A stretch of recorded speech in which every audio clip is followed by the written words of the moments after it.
Hello, good afternoon to everybody. Today I am going to discuss certain point in relation to Indriya-Sthana. Indriya-Sthana is one of the specific area of discussion in the Samhita literature. Indriya-Sthana has only been discussed by the Samhitas belongs to Atriya Sampradaya. That means Kasikitchak, disciple of Punarvasu, when they have authored their textbook, they have given separately one section named as Indriya-Sthana. And it is seen in the undergraduate teaching, students are getting trouble to understand and assimilate the knowledge of Indriya-Sthana. Same question when one postgraduate students are dealing with the samhitas, they have sometimes getting a little bit trouble. Sometimes question arise because why there is another section named as Indriya-Sthana if already there is an Indriya-Sthana. But practically that is not true because these samhitas of Kasikichat has been authored approximately 3000 years or before that. Later on, certain evolution of science of Ayurveda is coming up, and later on, different Samhita Granthas has incorporated the teaching of Indriya-Sthana in different sections. Like Susud itself has been added certain chapters in Sutrasthana itself. So, question is that whether existence of Indriya-Sthana as a separate section is there or not. Importance of the teaching of Indriya-Sthana is always there in understanding of clinical practices of medicine, particularly in Ayurveda. So here question is that when we are going to explore and going to assimilate the real sense of the knowledge as preached by the Samhita Granthas, we should have to discuss that sometimes we have to understood in Varnata, sometimes in Shabdata, sometimes in Bhakasata, or sometimes in Sthanata. That means we have to understand the meaning of each and every letter, every words, every sentence, every sloka. Similarly, we should have to justify and try to understand what are the importance of the different sections as narrated by the Samhitakars, or later on whatever the justification is put forward by different Patrakars. So whatever the point we are going to discuss here, this may not be very easily accessible or for undergraduates, but those who are in postgraduates, they maybe have to well understood these things. For example, you see in Sarak Samhita, Indrastan has been placed just before Sikhistan and just after Saristan. And it's very clearly discussed to retain the good glory, success in Chikiৎসা, and to save time and money. One should have to properly assimilate the knowledge of Hindustan before starting any type of Chikiৎসা or treatment based on Chikiৎসা. And the consequence of narrations of different sthanas, starting from Sutrastan, then Nidanstan, then Vimanstan, then Saristan, Indriyastan, Sikhistan, Kalpastan, and Siddhistan. Each, all these are having certain significance. That's why just I have discussed that when we are going to explore the knowledges which has been written in the Samhitas, their justifications in the sense of applicability in present era, which has been discussed in somewhere in Samhita Sutrastan as Arthasantata. Arthasantata means that the meaning are going to be carry on forward with justification of applicabilities. So again, we come back to the Indriyasthan. In Sarak Samhita, we have got the Indriyasthan. It is very clearly discussed that Indriyasthan is to be denoting the prognostic signs symptoms of diseases. And these prognostic signs symptoms is having importance from the sign symptom discussed or narrated in the Nidasthanas. Because Indra Sabda has been denoting from prana, that life, and whatever the signs symptoms indicate that whether life is going to be exist or not, that are going to be elaborated in this term. In the same context, we have explained or we have accepted the meaning of aristas. Nishchita marana vyapam lakshanam arista. You see, another concept is there. We have got one of the important chapter in Swarak Samhita itself in Sutrastan in Sasya Satuskas, that is Indra Upakramanya. So these both the meaning of Indriya has been very meticulously appropriate. Whether we have discussed in Shastra Satuskat, Indriya Upakraman is the last chapter. After discussing this necessity of proper dieting regimen, necessity of the proper seasonal regimen, as well as proper maintenance of the biological activities by proper observation of natural urges or non-suppressible urges, etc. Then very meticulously explain that what are the business of the different sensory facal to be understood, and we have to take specific precautions. That means different business upakram of the indras are to be understood for maintain a healthy and productive life, or very absolutely healthy state of body and mind. Because we know when we are discussing the concept of Ayu, when we have got the four dimensions of Ayu, that means Sharir, Satta, Indra, and Atma. Atma is only the enjoys. Mind is the only conjugation to getting the knowledge, and Indra is perceive all things, whether we are getting happiness, when we are getting troubles, or whether we are enjoying sukh or dukh. So definitely role of Indra is there. That's why it is very right to discuss the Indra Upakramaniya. Similarly, the same context is there that one individual, that the soul is going to be face death or any adverse effect. These are going to be assessed in the based on the knowledge described in Indriya Sthanas. And again, you see, what are the narratives we have seen in the Indriya Sthanas? In Indriya Sthanas, narrative has been discussed in a very meticulously way, because we know, because Indriyas are received certain knowledges, whether it is Sabda, Sparsa, Rupa, Rasa, Gandha. So the author has been going to be explained these things, the narratives, based on the object of these different Indriyas in the terms of these objectives. But before that, it is given as a primary certain knowledge, because when we are going to be discuss these different original actions or different narrative discussed in the instance, these are must be having a very distinct from the sign symptom discussed from the Nidanstan. Because Nidanstan sign symptom is related to the causative of the diseases. But in Indriya-Sthana, it is going to be discussed whether the life is going to be threatened or life is going to survive or not. So when we are going to assess this point, we have to going to discuss the different fundamental principles of Indriya concepts or Indriya-Sthana concept. There is going to be discussed that when we are going to assess these sign symptoms, then we are their objective has been assessed in whether it may be taking shelter in the body of the individual, that means your objects, the patient, or other than the object. These are going to be discussed, which is narrated as a Purusham Ashrita and Purusham Anashrita.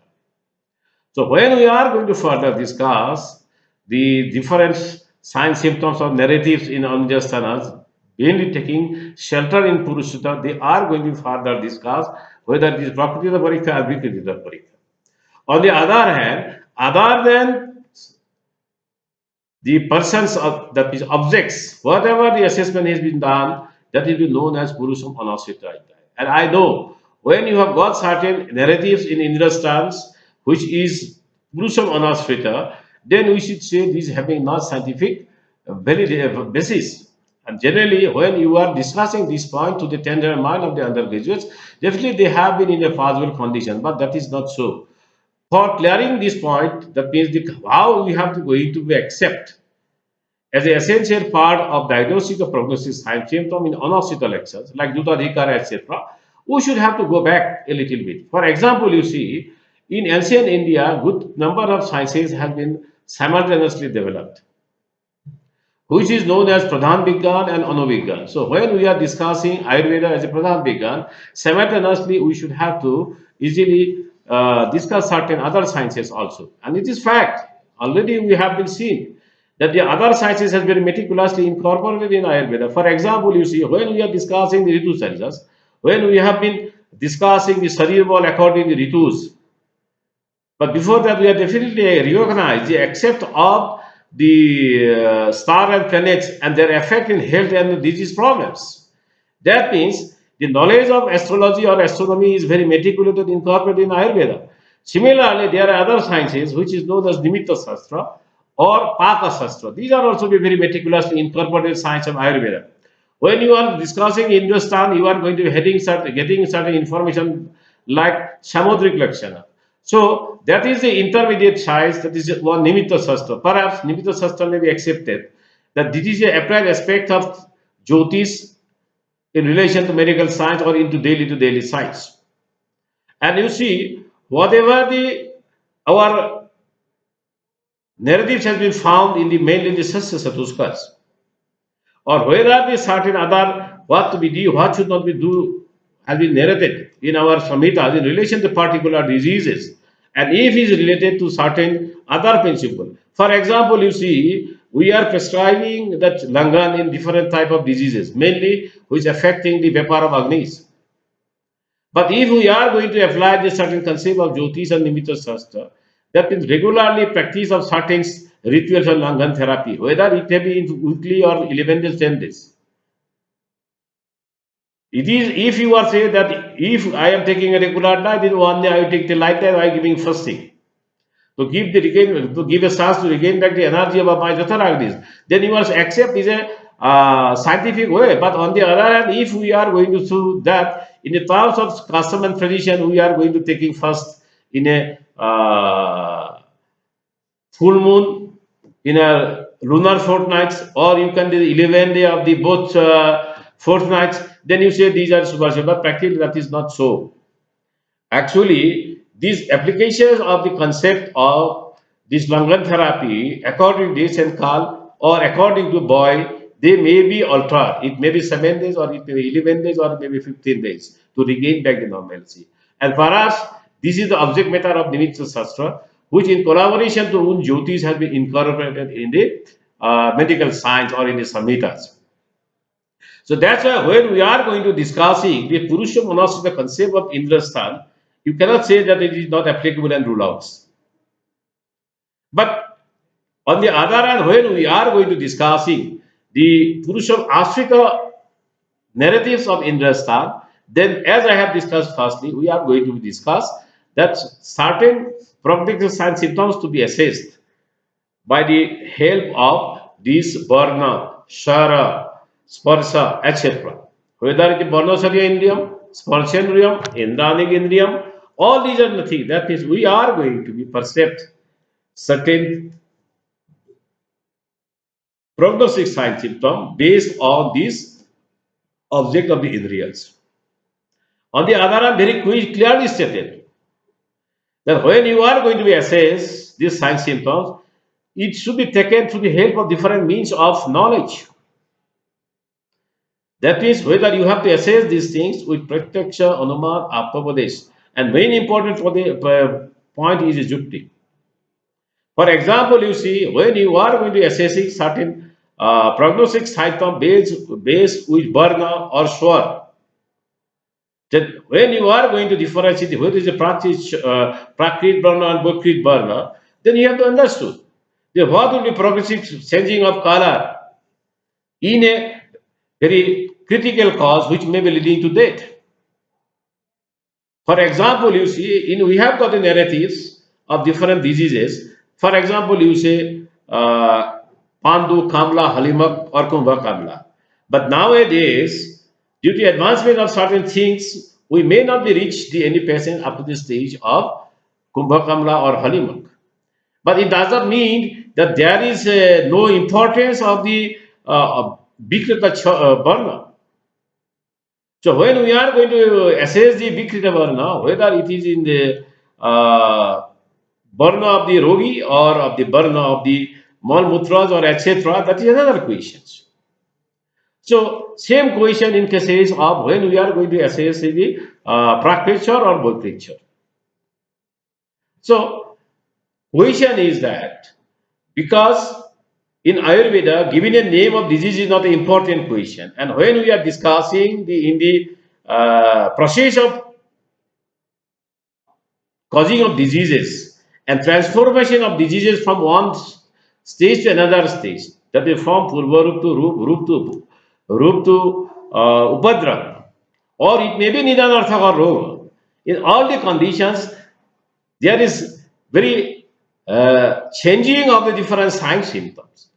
So, When we are going to discussing particular diseases or particular election, and then we are going to compare these things with Indriya-Sthana, it may not be justified. So that's why I do agree that whatever the narratives of the Samhitas has been explored till now, maximum have been explored in the Sikhistan. Then something has been discussed in relation to Sikhistan in Nidhanstan. But I think there will be least exploration of the narrative in Indriya-Sthanas. So it is a high time that we have to discuss these points. Because we see sometimes we have got a very difficult situations. But then in certain point we have to discuss these things. So, when we are going to discuss these narratives of Indriya-Sthanas, particularly in the Purusham Ashrita, and when we are going to discuss these Purusham Ashrita and Prakriti of Vikriti, it is very clearly discussed because it is variable from the individual efforts, then age, then called as the time factor, habitat, even races, or even uh, class of the animals or plants. So it is a very big concept.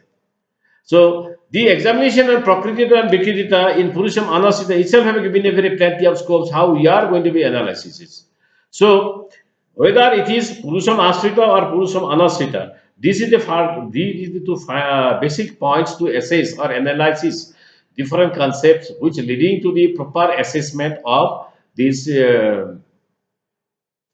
concept of Indriya-Sthanas in relation to clinical medicines, particularly for taking initiatives before starting of the any diseases. It is very clearly discussed by Chakravarti when starting the narratives. It is very clearly discussed after one physician getting proper knowledge or acquainted in the concept of Indriya-Sthan, then he or she has to be involved for giving treatment of any diseases. And same narrative has been discussed before in your stance also.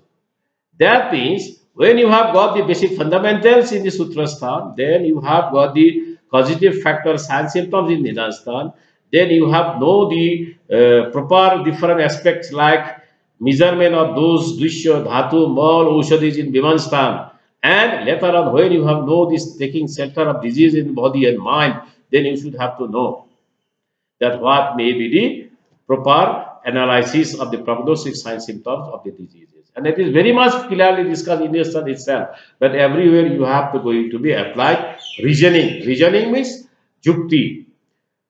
That means the physicians have to incorporate the different knowledge in a proper argument, and he should have to make any reasoning, and based on reasoning he should have to make a conclusions. Then he should have to go ahead for giving treatments. So these are the certain fundamental point we have discussing before entering to the each and every concept of the Indriya-Sthanas. But I say that the concept of Indriya-Sthana has been narrated thousands years back, 3,000 years back, but no doubt, according to present scenarios, we have to take different method of interpretation based on the scientific logics, following the principle of Ayurveda. But you cannot say that it is totally useless because still we are going to accept these things because we may be economically developed, we may be declare ourselves that highly developed, but question is that we are a part of the nature and the holistic approach of the Ayurveda not only is actually taking care of the human being, it is giving a holistic approach. So, what are changes is going to occur in the universe, and this has been explained or understood through the help of whether it is Jyotish Shastra or Nimitta Shastra, and how we are going to prepare our food. These are to follow the principle of the Pak Shastras. That means when we are going to be explore the knowledge of Ayurveda, then in certain point we should have to try to assimilate the knowledge of Anu Shastras like Nimitta Shastra, Pak Shastra, Jyotish Shastra. So Hindustan is cannot be rejected that these are useless. No, it is very much its significance, but their background have to be explored by going back to the help of other positive science of the ancient Indias. Thank you very much. 1 minute.